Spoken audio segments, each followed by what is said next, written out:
எல்லாம் எப்படி இருக்கீங்க? நல்லா இருக்கீங்களா? நாம் இன்றைக்கி மீன் குழம்பு வச்சுருக்க போகிறோம். அதுக்கு தான் இதெல்லாம் ப்ரிப்பரேஷன். ஓகேவா? அவ்வளோ இல்லை, ஒரு சிம்பிளான மீன் குழம்பு தான். எண்ணெய் ஊற்றிக்கலாம் ஃபஸ்ட்டு கடாயில். அதுக்கப்புறம் கொஞ்சம் சோம்பு போட்டுக்கலாம். சோம்பு கொஞ்சம் க்ரக்கர் ஆகிற வரையும் கொஞ்சம் வெங்காயம், தக்காளி இதெல்லாம் அரிஞ்சு வச்சு எடுக்கலாம். அது போட்டுட்டு கொஞ்சம் கறிவேப்பிலை போட்டுட்டு கொஞ்சம் உப்பு போட்டுட்டு நல்லா போட்டு வதக்கிக்கலாமா. கொஞ்சம் வெங்காயமும் ஆட் பண்ணிக்கலாம். ஓகேவா? அவ்வளோ ஒன்றும் அடப்பாடெல்லாம் பண்ணல, கொஞ்சம் சிம்பிளானது தான். கொஞ்சம் மிளகு ஒரு டீஸ்பூன் தான், பார்த்தீங்களா? கொஞ்சம் சின்ன டீஸ்பூன் தான் இது.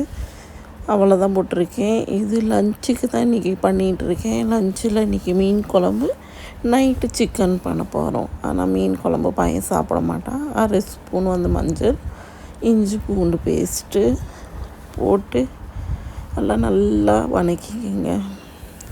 நல்லா அந்த தக்காளியும் ஆனியனும் நல்லா சாஃப்டாகிடணும். இது சிம்பிளாக ஒரு சாப்பாட்டு கூட தின்னிங்கன்னா இந்த குழம்பு ரொம்ப நல்லாயிருக்கும். நல்லா மிளகு கிழகுலாம் போட்டு கொஞ்சம் கிரன்ச்சியாக கொஞ்சோண்டு வெந்தயம் போட்டிருக்கேன். அப்புறமேட்டு மிளகாத்தூள் போட்டிருக்கேன். கொஞ்சோண்டு கறிவேப்பிலை, பச்சை மிளகா, கொஞ்சம் இஞ்சி, இதெல்லாம் இதில் ஆட் பண்ணுறதுக்கு தான். பாருங்கள், அவ்வளோ நல்லா வதங்கிருச்சு.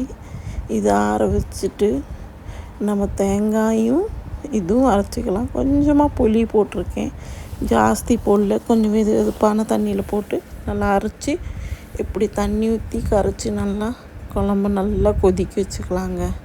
நான் ஃபஸ்ட்டு தாளிக்க மாட்டேன், லாஸ்ட்டாக தான் தாளிப்பேன். அப்போ தான் கொஞ்சம் ஃப்ளேவர்ஃபுல்லாக இருக்கும். இது என்ன மீனுன்னு பார்க்குறீங்களா? இது ஜிலேபி மீனுங்க. கொஞ்சோண்டு கடுகும் பச்சை மிளகாயும் போட்டு தாளித்து கொட்டிக்கலாம்.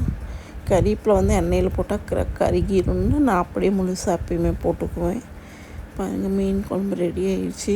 வாங்க சாப்பிட்லாமா? ரொம்ப டேஸ்ட்டாக என்ஹான்ஸாக இருக்கும்.